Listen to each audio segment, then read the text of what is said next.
ترقی یافتہ شہریں ہیں وہاں تک محدود ہے. اگر اعتماد کی پیپلز پارٹی پہ اعتماد کیا، پاکستان پیپلز پارٹی کو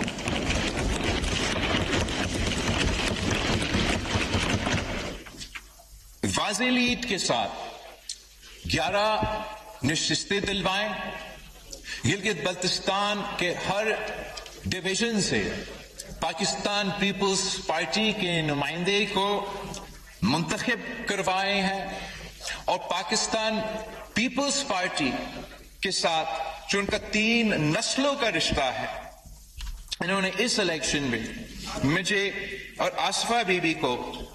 یہ دکھائے ہیں کہ گلگت بلتستان کے پہاڑوں کے درمیان جو عوام بستی ہے، جو رہتے ہیں، وہ آج تک قائد عوام شیخ السید ذوالفقار علی بھٹو کی جماعت کے ساتھ وفا. جناب اسپیکر، گلگت بلتستان کے عوام میرے خیال میں تو کوئی مائنڈ نہ کرے، پورے پاکستان میں کسی اور علاقہ سے آپ مقابلہ کریں، سب سے زیادہ محب وطن پاکستانی ہیں. یہ وہ قوم ہے جناب اسپیکر جنہوں نے اپنا آزادی کا بندوبست کیا. انہوں نے خود ڈوگرا راج سے لڑ کے جیت کے آزادی حاصل کی، تو کراچی پہنچ کے کہا ہم نے پاکستان کا حصہ بننا ہے. اور ہم نے ان کے ساتھ کیا کیا جناب اسپیکر؟ ہمارے لیے تو مشکل ہوتا پاکستان کی فوج کو ان زمانوں میں ان پہاڑوں اور گلیشیئرز میں پڑا کے آزادی کے لیے جنگ لڑنا. ہمیں یہ کرنے کی ضرورت ہی نہیں تھا، انہوں نے خود اپنا آزادی کی بندوبست کی. ہم نے ان کو اس کا جواب میں کیا دیا جناب اسپیکر؟ ایف سی آر کا نظام. ایک تحصیلدار کو ڈوگرا راج سے آزادی اور تحصیلدار کو غلام بنا دیا ہم نے ان کو. اور پھر قائد عوام شہید ذوالفقار علی بھٹو آیا تھا جناب اسپیکر، وہ ایف سی آر کا نظام کا خاتمہ کیا، جہانگیرداری نظام کا خاتمہ کیا، یہ ڈوگرا راج اور ان کا جو رائلسٹ والا نظام ہے اس کا خاتمہ کیا ہے، اور یہی اور سبسڈی دلائے ایٹسٹرا. اور یہی وجہ ہے کہ پاکستان پیپلز پارٹی سے گلگت بلتستان کے عوام کا رشتہ کا بنیاد رکھا گیا. اور قائد عوام کے دور کے بعد جناب اسپیکر گلگت بلتستان کے عوام لاوارث تھے، مگر شہید محترمہ بینظیر بھٹو کی حکومت آئی تو شہید محترمہ بینظیر بھٹو نے ان کو سیاسی حقوق دی، ان کی سیاسی بنیادوں پہ سیاست کرنے کی اجازت دی گئی، سیاسی جماعتوں کو سیاست کرنے کی اجازت دی گئی، اور ان کے حقوق کا جو جدوجہد ہے ان کو ایک آگے لے کے گئے. اس کے بعد جناب اسپیکر صدر زرداری اس ملک کا صدر بنا، اور پاکستان پیپلز پارٹی کا ہی دور تھا جہاں ہم نے گلگت بلتستان کا شناخت دیا، گلگت بلتستان کو نام دیا. میں نے تو الیکشن کیمپین میں یہ کہا ہے کہ صدر زرداری نے ایک آصفہ بھٹو زرداری کا نام رکھا ہے، ایک گلگت بلتستان کا نام رکھا ہے، اور ایک میرا پختونخوا کا نام رکھا ہے. نہ صرف شناخت کی جناب اسپیکر، نہ صرف شناخت کی مگر انتظامی صوبہ دیا، گورنر، چیف منسٹر، یہ اسمبلی، اور جو گلگت بلتستان کے عوام کے حقوق کا جدوجہد ہے وہ آگے لے کے گئے. اب میں گلگت بلتستان سے ہو کر آیا ہوں جناب اسپیکر، اور میں نے بھی گلگت بلتستان کے عوام سے وعدہ کیا ہے، اور اسی تاریخ کی وجہ سے گلگت بلتستان کے عوام نے مجھ پہ، میرے جماعت پہ اعتماد کیا ہے. اور میرا منشور جناب اسپیکر یہ تھا کہ میں نے گلگت بلتستان کے عوام سے یہ وعدہ کیا کہ ان کی جو حق حاکمیت کے بارے میں، حق ملکیت کے بارے میں اور حق روزگار کے بارے میں حقوق ہے، انشاءاللہ تعالی میں ان کے لیے جدوجہد کروں گا اور ان کو یہ حقوق دلواؤں گا.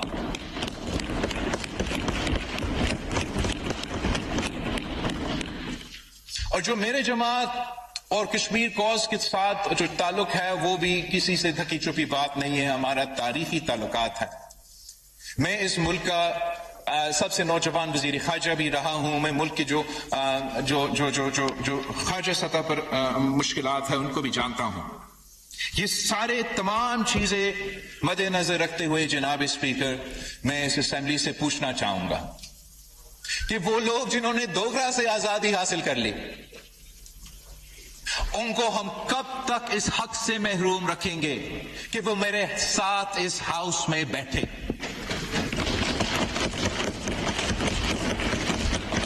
ہم کب تک گلگت بلتستان کے عوام کو ان کے اپنے آئینی حقوق سے محروم رکھیں گے؟ ہم کب تک یہ کہیں گے کہ آپ گلگت سے تعلق رکھے یا استور سے تعلق رکھے یا سکردو سے تعلق رکھے یا خپلو سے تعلق رکھے یا خرمنگ سے تعلق رکھے یا غزر سے تعلق رکھے یا گانسے سے تعلق رکھے، اگر آپ نے بجٹ پہ بات کرنا ہے آپ سڑکوں پہ جا کے بات کریں، آپ اپنے عبوری صوبائی اسمبلی میں جا کے بات کریں، مگر آپ یہاں آ کے اپنے مستقبل کے فیصلے اپنے ہاتھوں سے اپنے ووٹ سے خود نہیں کر سکتے۔ یہ اس موضوع پہ بحث ہونا چاہیے جناب اسپیکر۔ طریقہ کار موجود ہے، طریقہ کار موجود ہے جہاں آپ اپنا بین الاقوامی سطح پر جو قومی مفاد ہے اس پہ کوئی نقصان کرنے کی ضرورت نہیں۔ آپ اس کو عبوری کے ان کو آپ عبوری طور پہ یہ اجازت دے کہ ان کے ایم این ایز آ کے اس ہاؤس میں بیٹھے، ان کے سینیٹرز آ کے، ویسے قادر بھائی کا اتنا الگ خیال ہے سینیٹر صاحبان کے بارے میں، مگر ان کا بھی سینیٹر منتخب کرنے کا حق ہے، وہ اپنے فیصلے کرے، وہ آ کے اس ہاؤس میں بیٹھے اور ہم یہ لکھے کہ یہ انٹرم ڈیسیجن ہے، جب تک ہمارا پلیبسائٹ پہ ووٹ نہیں ہوتا تب تک میرا درخواست ہے، ریکویسٹ ہے اس ہاؤس سے،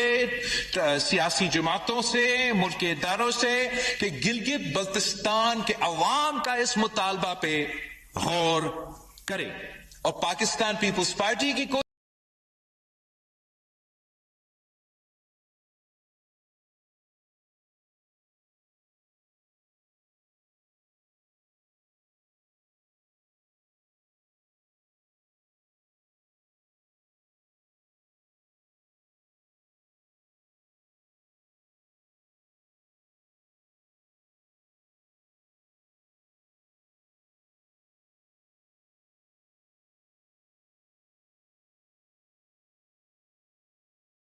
ہوگی کہ ہم گلگت بلتستان کے حق حاکمیت کو یقینی ہونے سے پہلے ایک دن شروع ہونے سے پہلے نیتنیاہو کا مہمان کون تھا؟ وہی مودی تھا جو آپریشن سندور 222 کا رٹ لگایا ہوا بیٹھا ہے، اور یہ اسرائیل انڈیا نیکسس جو پاکستان میں کر رہا ہے وہ بھی آپ کے سامنے ہے۔ بلوچستان میں جو ہمارا جن مشکلات کا ہمیں سامنا کرنا پڑ رہا ہے وہ ہر پاکستانی جانتا ہے۔ ہر پاکستانی نے یہ بھی دیکھا کہ کلبھوشن یادو بلوچستان میں پکڑا گیا، ایک را کا ایجنٹ بلوچستان میں پکڑا گیا، وہ پکنک کے لیے تو نہیں آیا تھا جناب اسپیکر۔ سارے پاکستان نے یہ دیکھا جب پوری مسلم امہ اسرائیل اور امریکہ کی جنگ کے خلاف تھے، ان کا مزاحمت کر رہے تھے، کچھ ایسے عجیب علیحدگی پرست قوم، سو کالڈ قوم پرست تنظیمیں بلوچستان میں موجود ہیں جو اس حملہ کو، اسرائیل اور امریکہ کا حملہ ایران پہ، اس کا ویلکم کر رہے تھے، اس کا خوش آمدید کہہ رہے تھے جناب اسپیکر۔ یہی اسرائیل اور انڈین نیکسس آپ کو معلوم ہے کہ مقبوضہ کشمیر میں جب اسرائیل کی IDF تھک جاتے ہیں اپنا جینوسائیڈ کرتے ہوئے، بچوں کا قتل کرتے ہوئے، وہ آ کے چھٹیاں کہاں مناتے ہیں جناب اسپیکر؟ مقبوضہ کشمیر میں منایا جاتا ہے جناب اسپیکر۔ وہاں وہ اپنا انڈین کاؤنٹر پارٹس کے ساتھ ہوتے ہیں۔ مقبوضہ کشمیر میں اور کیا کیا جاتا ہے جناب اسپیکر؟ یہ ہائی الٹیٹیوڈ ٹریننگ دونوں ساتھ کرتے ہیں تو آپ یہ نہ سمجھے کہ پاکستان میں مزید مسائل پیدا کرنے